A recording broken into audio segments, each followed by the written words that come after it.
Well, good morning again, and welcome to Community Christian Church. My name is Ryan. I'm glad you're here this morning. You know, like Adam said, this is kind of that first big weekend coming out of the summer into the fall, first day of September. And around CCC, it's a big weekend too. It's upgrade weekend. So if you have a student in kindergarten going into fourth grade or sixth grade, this is the weekend they kind of move up. Next weekend, our student ministry launches our weekly programming at the fall launch party. So if you're in 6th through 12th grade, make sure you don't miss that next Sunday.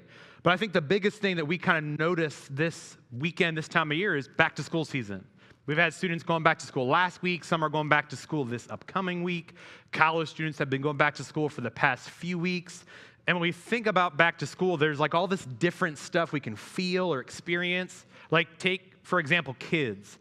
All kids experience going back to school differently. My son, Noah, loves going back to school. He is excited for it. It kind of wires him up to go back to school. For the past 4 or 5 weeks, every day, he lets my wife and I know, I'm going back to school in 4 weeks, 3. He's counting down the days, and we're like, we are also counting down the days for you going back to school. We're aware. But he loves it. It wires him up. School brings him to life. He gets to meet his new friends. He loves teachers. He loves to learn. School just is made for him. Then there's the kids that aren't as excited about school. They're kind of worried about all this different stuff. First, they have to wake up early. Then they've got to learn again. They've got to maybe take the bus. They've got to wake up early. Maybe that was you. That school was like not your thing. You were not looking forward to it. Then there's like the parent side. There's some parents, again, that back to school is like a national holiday. You write it on your calendar. You can barely sleep the night before because your kids are going to school. Then there's the parents that it's hard. Like sending your kid back to school, you're going to miss that extra time over the summer where you get to spend together and cuddle and be together. Maybe this was your very first time sending a kindergartner off to school this year, and you got them on the bus and you shed a tear. Maybe you're a parent that sent your kid off to their first day for the very last time. The senior year of high school, they're going away to college, and it's hard. You're going to miss all this time you had together. It can make us think a lot of different stuff. It can make us worry about stuff when we go back to school. We start to worry about, if you're a student, where do you sit? Should I take the bus or do I get a ride to school? Should I pack my lunch or should I buy lunch? Do I stick with the same old friends or do I try to make new friends? But the reality is, the main thing we should be thinking about, the main thing when we're going back to school that we should be worried about, the main thing we want to know whether you're in middle school or high school or going to college is this: what is expected of me? I mean, we all want to know what's expected of us, parents and students alike. We want to know in school what the teacher expects of us. How are we supposed to perform? How do we get the grades that we want to get in school? My daughter Charlotte, she just started at a new school in 7th grade this year, brand new school. And each day she would come home with a packet of papers from teachers. She would come home with the syllabus, and it would explain what the expectations were of her to do well in that class. And usually there's that basic language. It talks about being at class on time. Make sure you complete all the homework. Don't plagiarize. It lays out the coursework and their grading rubric, and a well-written syllabus is extremely helpful to help a student know what to expect. I don't know if you've ever had a syllabus that you thought was unfair or maybe not written well. For example, I went to Milligan University in Tennessee.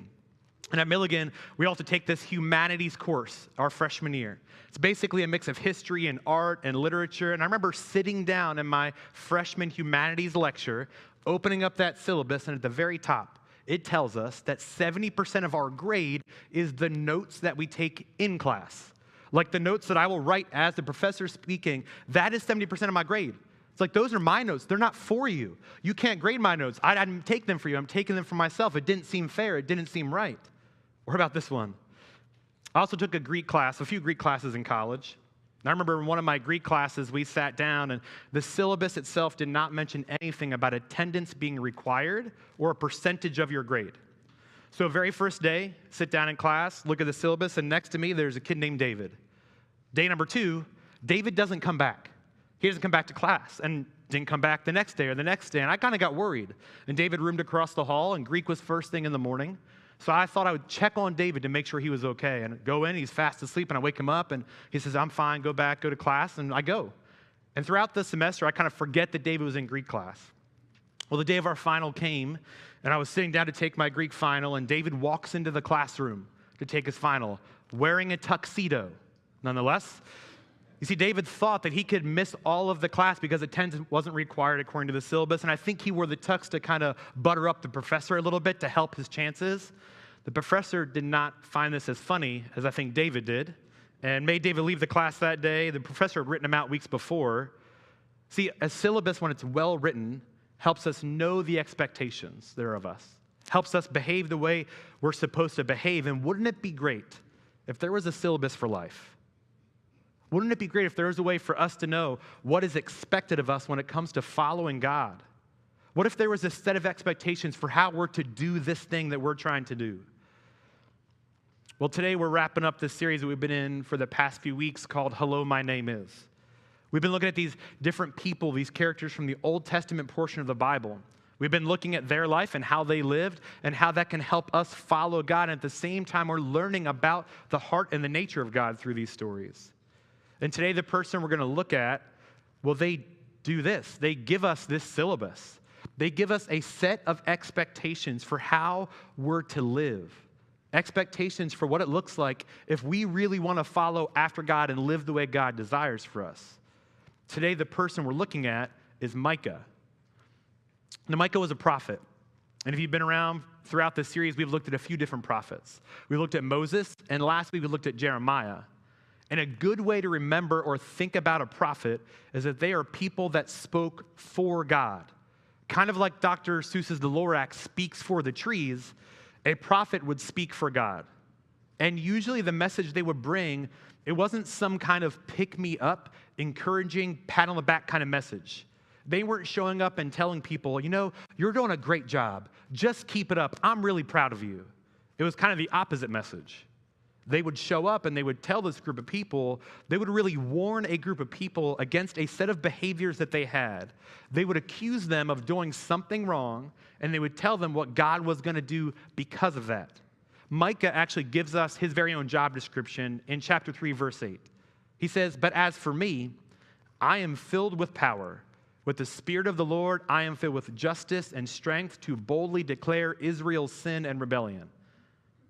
Micah's saying, God has given me this power. He has called me to be bold and tell Israel exactly what they have done wrong. Can you imagine just for a second that God came to you and said, I want you to go to your school. I want you to go to your work. I want you to go to your family, and I want you to tell them exactly what they have done wrong. And you might be saying, all right, let's do it. I've been waiting for this moment to tell these people exactly what they've done wrong. Well, that's Micah. Micah has heard God call him and send him to these people, a specific group of people, to let them know what they've been doing and how it goes against what God's desire is for them. For almost hundreds and thousands of years, these people of God, they continually find themselves making mistakes and blowing it over and over and over again. So Micah comes and he warns them. He says, this is your behavior, and if you don't change it, God's going to do these things. You're outside of God's plan. And the book of Micah is a short book. It's just 7 chapters. And of those 7 chapters, there's probably one verse that if you've heard any verse from the book of Micah, it's probably this verse. If you've ever heard a verse from the book of Micah, it's going to be the verse that we've looked at today. It's the verse that we're going to focus on the rest of our time. It's the verse that we're going to spend our time in today. In fact, if you remember anything from our time together today, hopefully it's this one verse. If later today someone asks you and says, hey, I heard you went to church today. What did you guys talk about in church? You can say, well, we talked about this one verse in Micah. Maybe tomorrow you're at a Labor Day cookout flipping burgers and someone says, hey, how was church yesterday? What did you talk about? You could say, well, we talked about this one powerful, important verse in the book of Micah. It's one verse in a short book found in the Bible where Micah lays out God's expectations, the syllabus for how we're to live. He says this, he has shown you, O man, what is good. And what does the Lord require of you? To act justly, to love mercy, and to walk humbly with your God. That's it. That's what God expects of us, to act justly, to love mercy, and to walk humbly with our God. It seems pretty simple. We could even say, really? Like, that's it. That's all you expected of us. I thought there'd be more. I thought there'd be pages and pages of things, the music to listen to, the clothes to wear, how we should dress. All of these things should be a part of it. But no, it's just these 3 simple things. To act justly, to love mercy, and to walk humbly with our God. It seems easy, almost too easy. So first, Micah says, act justly. Other versions use the phrase, do justice. I want us to think about this for a second, because in our society, we love the idea of justice. We love the idea of people getting exactly what they deserve, specifically if they have treated us unfairly. I mean, how many of us have been driving on 695? And you're in the right lane. Of course, we're driving the speed limit, right? We're driving the speed limit, and you look in your mirror, and you see this car coming, and they're flying, and they get behind you, and they cut you off, and they go, and we have this hope that on the next bend around the highway, we'll see them pulled over, right? Getting a ticket, getting what they deserve. I mean, how many of us feel that? We want that. I heard this story once about Dave Hagler. He was a former baseball umpire. He said that one day he was driving in Boulder, Colorado, and he was speeding, and a cop pulls him out and pulls him over, and the policeman comes to his window and begins to write him the ticket. And Dave begins to argue, kind of get his way out of it. He begins to make excuses. He's like, I'm worried about my insurance rates going up. I'm a good driver, I promise. Please don't give me the ticket. And the officer's having none of it. He interrupts him and says, listen, if you have a problem with it, go to court. Well, later that year, Dave is umpiring a recreational baseball game. And what do you know it? Guess who comes up to bat? The police officer. They recognize each other. And the officer asks Dave, like, hey, how'd everything work with that ticket? And Dave looks at him, and he responds, and he says, swing at everything. See, we totally get it. We agree with that sentiment.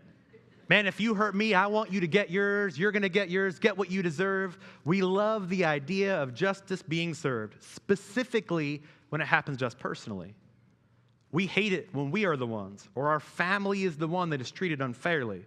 We love a good story about justice being served. We dream about how to get revenge. Most of the movies and shows that we watch are about somebody getting hurt and then getting even, getting justice. So when this set of expectations starts out with God saying, act justly, we're on board. I mean, I'm for it. I'm for it. I'm for everything. Bring on the justice. Let's have the justice. But here's the deal. Our idea of justice, it's a little tainted. We want it to be about us. What is just for us or the people that we care about. But God's idea of justice, it is much bigger. It is much bigger than being cut off in traffic.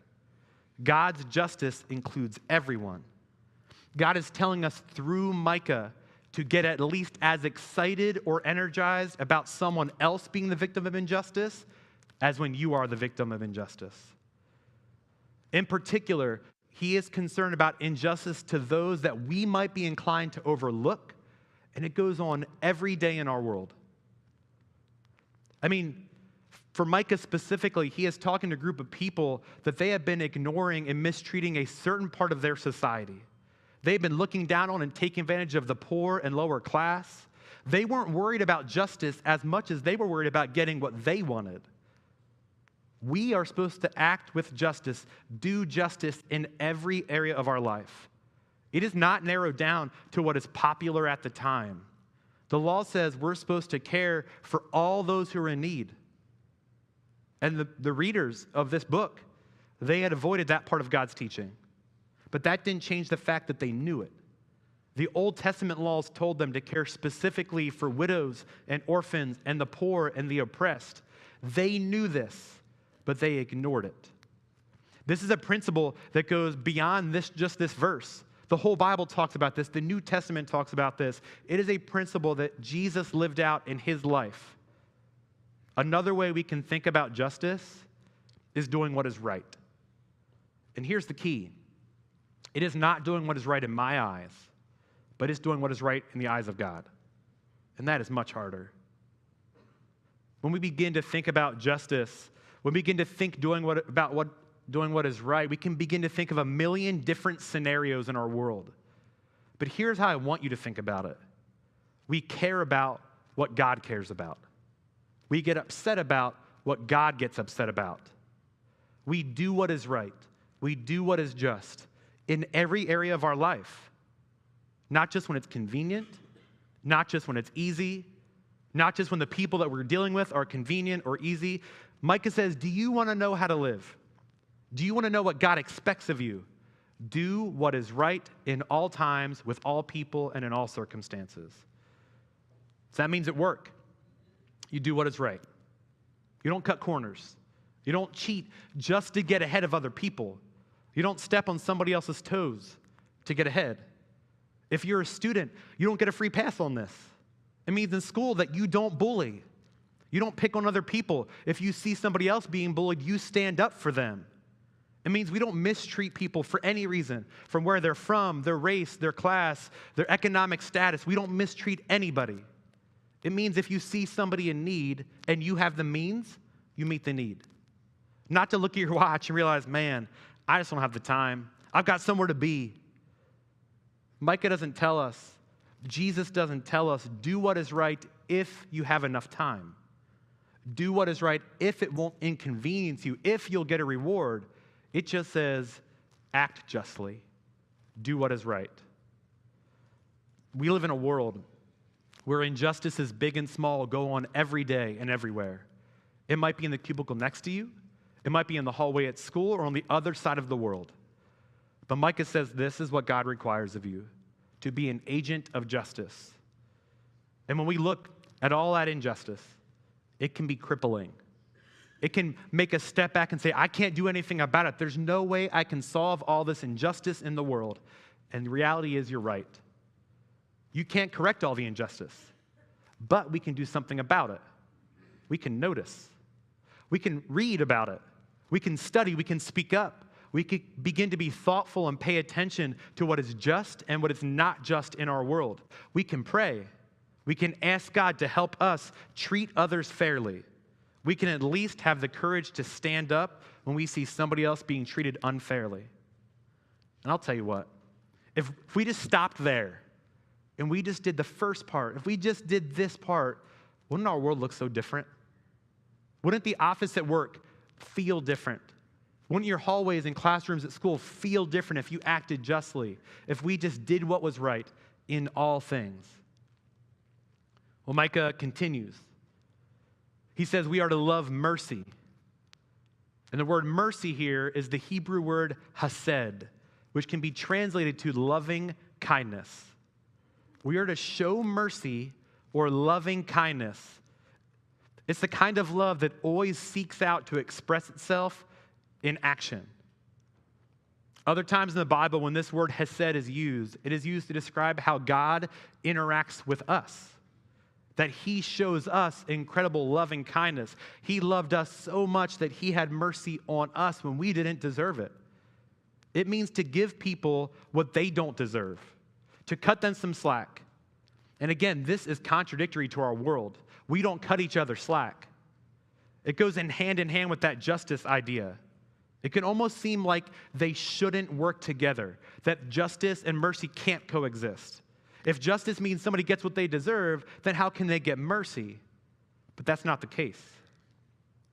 We should strive to do what is right. We should strive to act with justice in our life all the time, in the world around us, with people we interact with. When we see injustice, we should stand up and fight for justice. But for you and I, we should have loving kindness when we interact with others, for how we treat people. Think about it this way. It combines an emotional element, such as pity or compassion or love, with a practical demonstration of kindness. For example, when someone is in need or they're in pain or loss, we should respond with mercy, with acts of love. It's forgiveness when someone doesn't ask for it. It's helping somebody at home or work when you know they wouldn't help you in return. It can be simple. Maybe you've seen these videos at a baseball game where somebody hits a home run and somebody dives to catch that ball in the outfield and they're so proud of themselves, but they take that ball and they hand it to a child that can never have caught it on their own. It's a simple act. It's not rocket science. It's not. I mean, how can we show loving kindness this week? What are some ways that you can show loving kindness and mercy to people in your world? Maybe when you walk out of here today, you make it your goal to show loving kindness to somebody every day this week. One small act to a stranger, to a friend, to a family member. I strive like crazy to help my kids understand this. One way we do that is we ask them every time we go in anywhere to hold the door for the person behind you. Everywhere we go, any restaurant, any store, to make sure you hold the door for the next person, whether they're going to say thank you, whether they hold it for the next person or not. It's simple acts like that that can model loving kindness. When we model this, we are modeling the person of Jesus. We're modeling God's love to the world around us. It's one simple way that we get to be God to our neighbors, to our family, to strangers. That is loving kindness, and the Lord requires it of us. Well, finally, Micah, he wraps up his syllabus, his little set of expectations, by saying, walk humbly with your God. See, to walk humbly with your God is an action. It means that we are living a life in complete submission to God, guided by His will and loving Him with our whole heart. It involves recognizing and accepting our dependence on God, and then we align our thoughts with His motives, with His actions, with His behaviors. It is not putting yourself first, but putting God and His way first. We should be living in a way that only points to Jesus, not to ourselves. It's not about drawing attention to us and the things we do and how well we're doing it, but it is loyally following God, realizing that God is greater and I am not. You know, I can tell you what walking humbly with somebody does not look like. It's as simple as walking with a 9-year-old boy. I don't know if you've ever done this before. My son Noah is 9 years old, and I have the pleasure of getting to walk with him on a daily basis. And a little over a week ago, we got back from vacation. We had the opportunity to go to Colorado and spend a little time in the mountains hiking and fishing and swimming in these hot springs. I actually have a photo here. We're trying to learn how to do the timer photo, obviously. We didn't nail it on this take. But it was incredible. It was just beautiful out there, and we got a lot of time to walk, hiking and on these trails and in the airport. And my wife and I had to split time walking with Noah because it's not easy. As we would walk, I would continually find myself battling or jockeying for my position. At one moment, Noah's beside me, and then he's in front of me, and then he's behind me, and then somehow he's in front of me, and then he's on my side, and he's stepping on my toes. Noah is trying to blaze his own path as we walk. He knows the best way. He knows the fastest way. He's cutting in front. If you've ever walked with a 9-year-old boy, you know exactly what I'm talking about.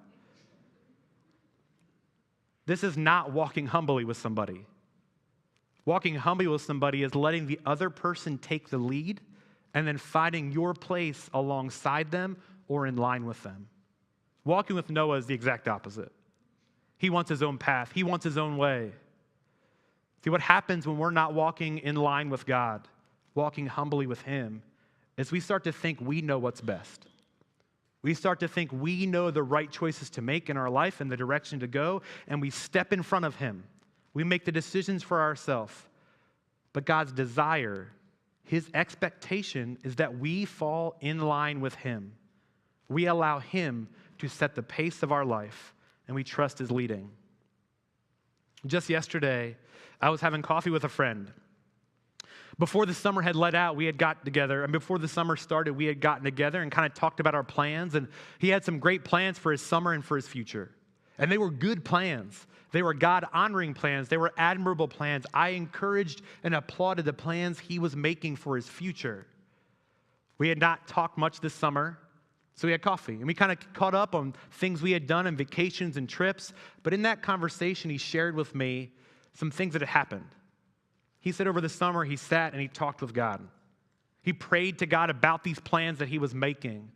He said by the end of the summer, he felt like God was not leading him in the direction that he thought he was leading him. God was not leading him to the plans he was making. God's timing was different than his timing, and he adjusted to follow God's. That is walking humbly with God. God's timing might not be yours. His plans might not be yours, but you align yourself with him and you follow him anyway. So are you walking humbly with God? Are you aligning yourself with the plans that God has for you, what he is asking of you? Or are you making your own plans? You see, we can go our whole life spinning our wheels, trying to figure out what God expects from us. We can try a bunch of different things. We can commit to a bunch of different projects and read a bunch of different books and do all this different stuff because we think it's what God wants for us. But in reality, it's this.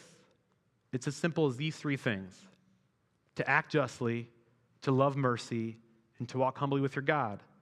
It is so easy, but it's also so difficult. It's so difficult that only one person ever in the history of our world has actually done it. One person lived this out, and that was the person of Jesus. And aren't you glad that Jesus acted with justice, so much justice that he called out the sin in our life, but yet he had so much mercy that he died for our sin, and he humbly walked with God to the cross. Jesus lived it out. And each week we remember that when we celebrate communion. We take a piece of bread. We remember that Jesus gave up his body on the cross for us, and we drink some juice. We remember that he spilled his blood for us so we could have a life and a hope with him. Let's celebrate communion together now.